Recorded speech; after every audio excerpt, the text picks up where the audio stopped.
dumaan po muna si sir sa barangay Don Manuel. May binigay pong papel.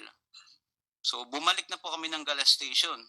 Pagbalik po namin ng Galas Station, abang may ginagawa si sir doon sa ano niya na sinusulat, pag-isip-isip ko kako, malaki abala na sa akin to eh. Unang-una, walang kasama yung mga anak ko sa bahay, wala yung misis ko po. So naisip ko naman po, kako, wala namang mawawala sa akin kung magpapakumbaba ako, kako. Total, wala namang nangyari sa akin.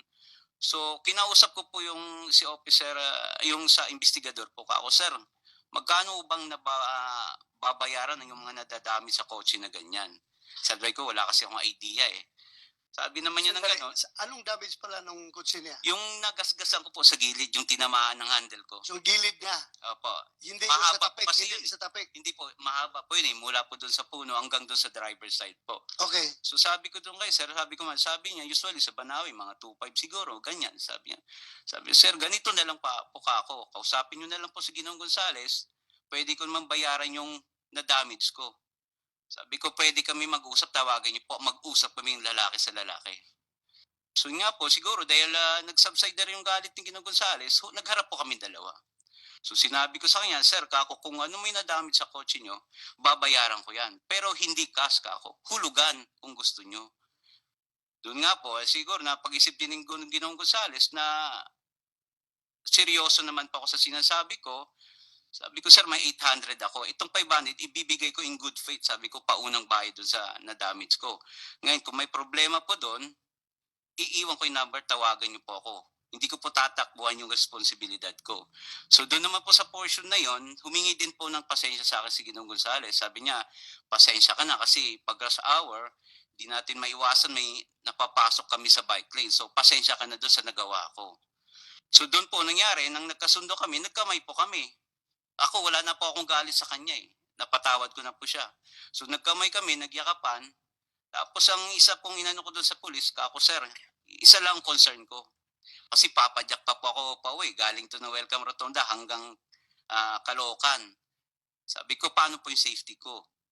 So ang sabi po ni sir, sabi niya, huwag kang mag-alala. Bakit ka, akala ko ba nagkaayusan kayo? Nagkabalikan kayo ng loob? Oh, hindi eh. Kamayan pa kayo? Bago po kami nangyari, sir, inano ko muna yung safety ko po, sir eh. So, before kayo Opo. nagkamayan, Opo. bago kayo nagreglo, nagtanong ka? Opo, yun Alam mo, after na. Hindi po.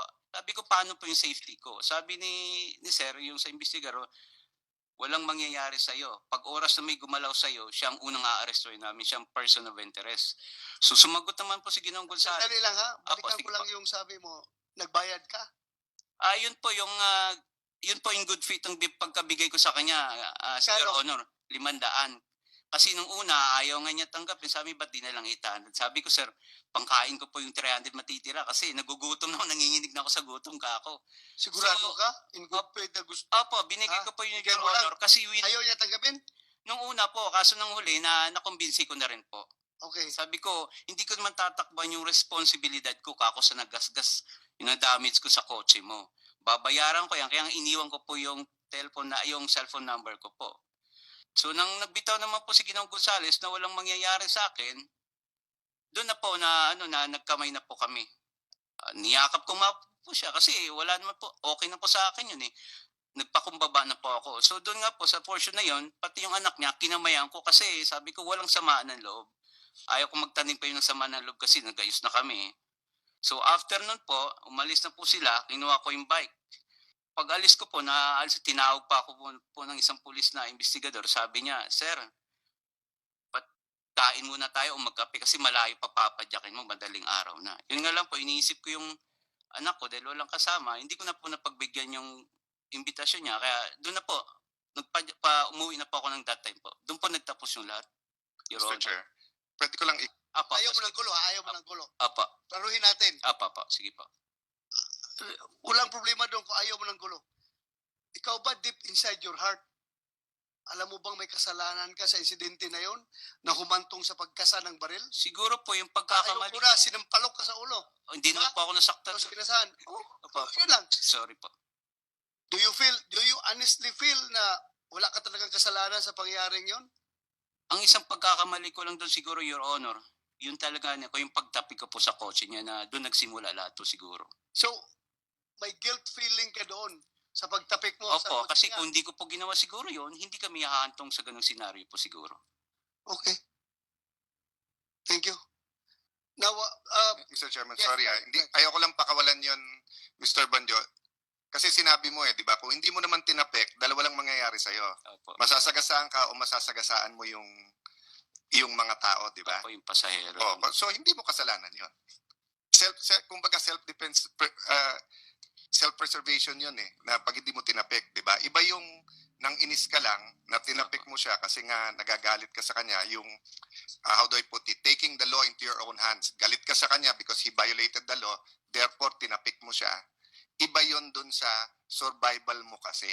Of course, he didn't know that during that time. But just for the record, Mr. Chair, kasi nga, I don't want it to appear na survival mo na nga di ba? Kasi maraming siklista nanonood ngayon na kailangan matuto din ang mga drivers at ang publiko. Actually po, Your Honor, first time ko pong ginawa yun sa buong buhay ko ang magtapik ng kotse. Hindi, napasok lang po talaga siya doon sa bike lane, nagawa ko lang po talaga yun. Dahil wala na po akong choice that time. Kahit sino po sa atin, pag nalagay sa ganung sitwasyon, gagawin po yung gagawin ko. tsaka, alam mo, Mr. Alan Banjula, yung presensya mo ngayon dito sa hearing na ito, you are not only representing yourself, you are representing the whole biking community na nakatikim ng pambubuli ng mga four wheels na sasakyan. Yan ang isipin mo, ha? You are not fighting for yourself. Okay na kayo nagkarigluhan na kayo Okay na yun, wala na problema. Pero, alam mo ba, kung ilang biker sa buong Pilipinas ngayon na mas grabe pang nangyari sa'yo, hindi lang kinasahan ng baril, pinutukan pa ng baril. Actually, marami po akong nakita, Your Honor. Marami yan. Kaya nga, nagpasalamat ako, tandito ka. Opo. Para itong lahat ito maayos natin, para hindi lang ito para sa'yo. Magpakatulungan mo rin kapwa mo. Siguro, tao ka. siguro masasabi ko lang dyan, Your Honor, lagyan nila ng pangil na batas yung bike lane. Dapat irespeto po nila. Salamat. Yun lang po. Salamat sa